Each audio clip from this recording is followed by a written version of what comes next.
One of our colleagues was reporting on, oh, look, it's perfectly legal for a school to punish students for going out and engaging in kind of a disruptive protest or a walkout, something of that nature. I think like protests by their nature, as we're kind of talking about, are meant to be disruptive, to draw attention to an issue.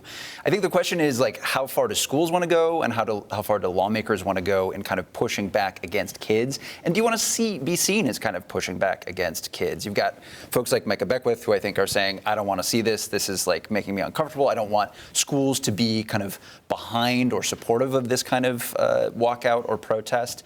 But on the flip, I think it's just like it's a tightrope to walk here.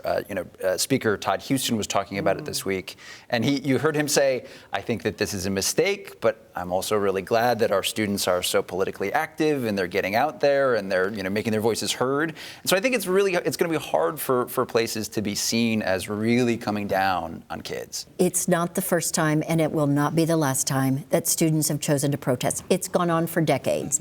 Those of us who remember the Vietnam War remember when kids came out of high school to protest that. Kent State. I mean, so many things through the years. The issue is for schools. You don't want kids to be hurt. You don't want them to be subject to retribution. The General Assembly is going to have to learn some patience, quite honestly. My daughter's a junior in high school, and she asked me if she could participate in the Avon walkout. And I said, look, I'm not going to tell you can do it when school leaders are saying you shouldn't.